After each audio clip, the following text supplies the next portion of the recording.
O incidente de Honnouji. Prólogo. O Japão do século XVI era dividido em diversas províncias, tal qual como os feudos da Europa medieval. E cada uma dessas províncias era governada por um daimyo. E todos esses daimyos deveriam lealdade a um governo central. Que agora você pode estar imaginando que é um imperador, mas não. Naquela época o imperador era mais uma figura simbólica e religiosa do que governante de fato. Esse governo central era o daimyo que se mostrasse mais capaz, mais apto para governar e proteger a nação. E a ele era dado o título de Shogun. E esse título de Shogun era vitalício e hereditário. Isso significa que você seria o Shogun até o resto da sua vida e seu filho iria tomar o seu lugar.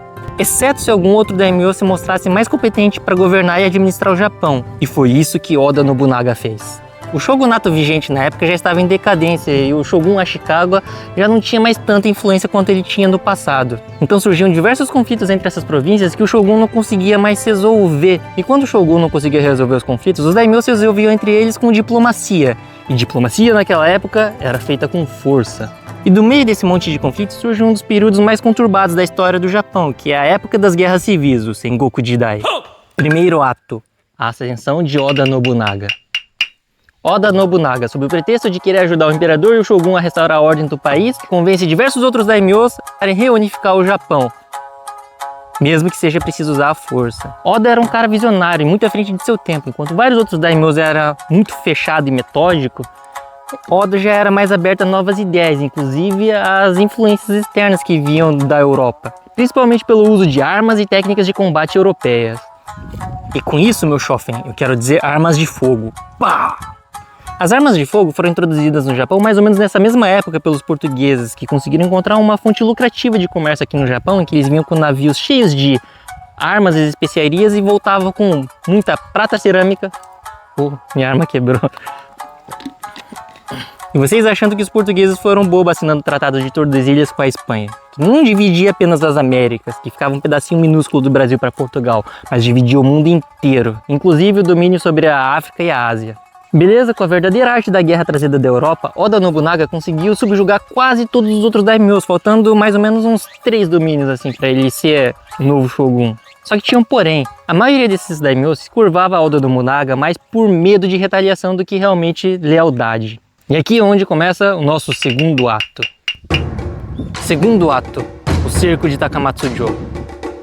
Faltando poucos domínios para consolidar o seu poder, Oda envia quase todas as suas forças para dar um ultimato no Japão e tomar de vez o cargo de Shogun. E um dos últimos clãs que apresentava resistência era o clã Mori, que dominava a região oeste da ilha de Honshu, a ilha principal do Japão. Então Oda envia o seu mais leal general para subjugar os Mori, Hashiba Hideyoshi. Que apesar de sua origem camponesa, Hideyoshi conseguiu ascender a classe samurai graças ao seu esforço e à confiança depositada por Oda Nobunaga. Chegando no castelo de Takamatsu, defendido por Shimizu Moneharu, um vassalo do clã Mori, Hashiba encontra o seu primeiro desafio. Como um comandante astuto e experiente, Hashiba sabia que ele não conseguiria invadir o castelo de Takamatsu, então ele pede reforços ao Oda Nobunaga. Este então que envia todas as suas forças remanescentes em Kyoto, comandadas pelo seu vassalo e general Akechi Mitsuhide. Enquanto os reforços não chegavam, Hashiba Hideyoshi teve a brilhante ideia de desviar o curso de um rio para que inundasse o castelo, fazendo assim com que as forças de Shimizu Moneharu acabassem morrendo de fome uma hora ou outra. E Oda, totalmente confiante de que já tinha praticamente consolidado seu poder, fica apenas com uma pequena guarda pessoal de mais ou menos uns 100 homens em Kyoto. Só que o que ele não esperava era que esse seu vassalo, que estava indo levar tropas de reforços para o cerco de Takamatsu, iria se virar contra ele mesmo. Terceiro ato, a traição. Akechi Mitsuhide, movido por motivos que ninguém sabe quais, ele dá meia volta e começa a marchar de volta em sentido a Kyoto, sob o pretexto de estar fazendo apenas uma demonstração militar, para que não levantasse muitas suspeitas. Que já era muito comum naquela época, porque Oda já fazia diversas demonstrações militares, principalmente para suprimir possíveis insurreições. Uma das hipóteses mais bem aceitas pelos historiadores era de que Akechi sabia que existiam diversos outros daimyos que seguiam Oda apenas pelo medo de retaliação. Então, se ele capturasse a cabeça de Oda, ele conseguiria convencer todos esses outros daimyos a se juntarem a ele. E cruzando o rio Katsuragawa, à entrada oeste da cidade de Kyoto, as tropas de Akechi começam a fazer preparativos como se fossem começar uma batalha. Então Akechi, com seus mais de 13 mil soldados, cercam o templo de Honnouji, onde estava hospedado Oda Nobunaga. E então grita: Teki wa Honnouji ni ari! Que significa: o inimigo está em Honnouji. Quer dizer, ninguém sabe se ele disse exatamente isso, mas foi a frase que se popularizou principalmente por causa do kabuki, o teatro japonês. Então começa o cerco com uma sarevada de tiros e Oda sabia que eles não tinham chances contra eles. Então Oda ordena que as mulheres fugissem e os outros homens ateassem fogo no templo enquanto ele cometia seppuku.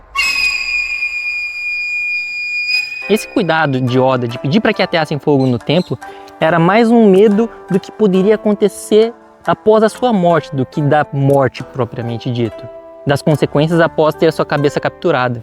Porque se Akechi tivesse a cabeça de Oda, ele conseguiria provar aos outros daimyos que Oda estava morto, mas se o seu corpo ficasse irreconhecível, ninguém iria acreditar em Akechi.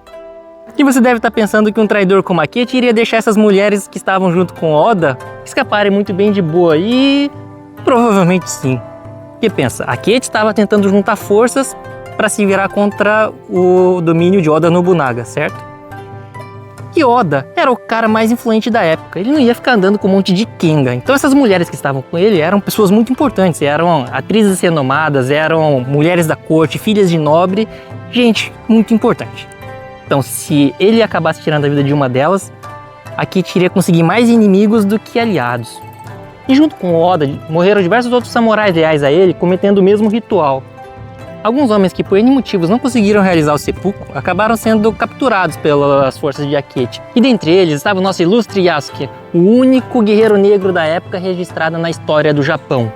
Pouco se sabe da vida de Yasuke, mas ele não era um escravo e saiu da África para o Japão junto com padres jesuítas, provavelmente lá de Moçambique. Chute.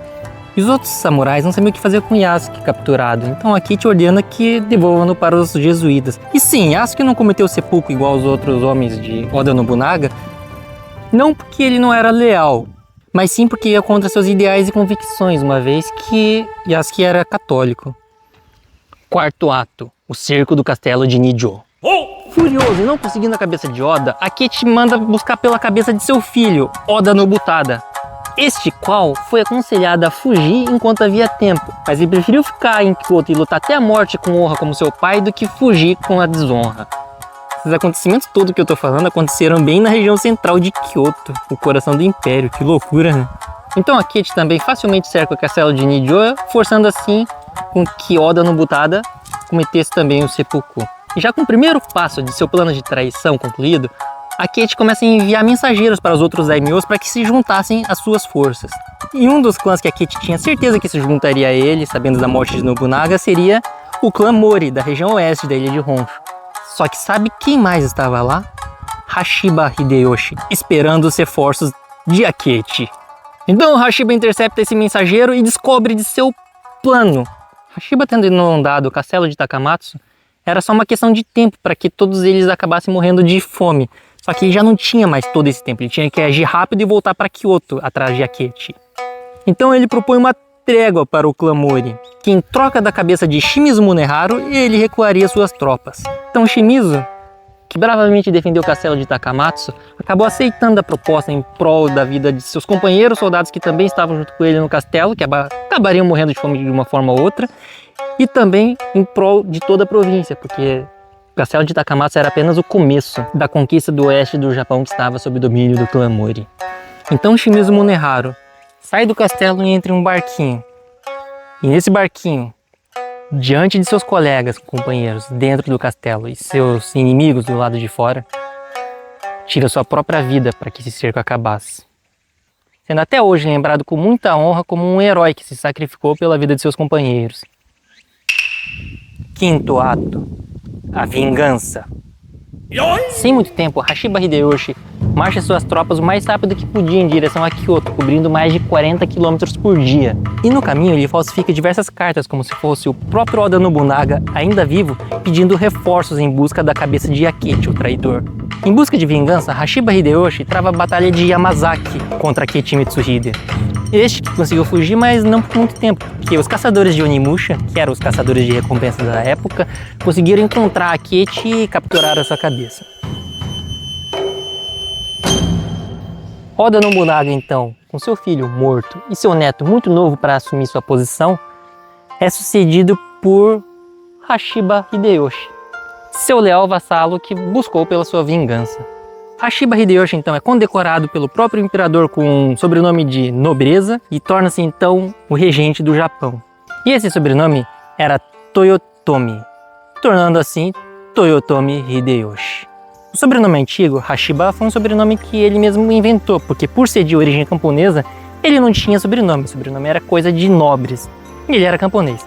E esse sobrenome era apenas uma homenagem a outros dois superiores seus, que ele pegou o caractere de um, pegou o caractere de outro e juntou-se.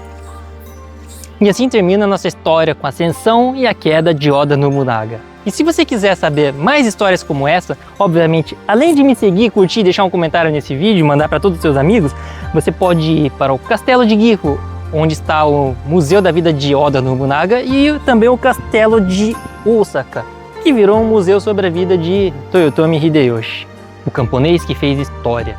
Eu tô gravando esse vídeo em agosto de 2025, no mesmo mês que arrancaram a cabeça da estátua de Hideyoshi Toyotomi em Nagoya. Que muito provavelmente deve ser coisa de jovem delinquente, mas não se sabe, pode ter sido movido por motivos políticos também, porque, bom, ele foi o cara que liderou a invasão na Coreia, na Guerra Indin. Se foi só um jovem delinquente japonês que depredou a estátua, eu acho que ele merece uma punição, mas se foi um coreano, é complicado, né? É estranho que, se você parar pra pensar, mártires de alguns países são considerados vilões e criminosos em outros. E é isso aí, muito obrigado por ter assistido o vídeo. E agora, se você quiser apoiar financeiramente o canal, você pode clicar no link do Apoia-se na descrição do vídeo e deixar uma contribuição, mesmo que pequena, eu sei que vai ser de todo o coração. E se você não puder, like e compartilhamento é de graça, né? Isso ajuda bastante.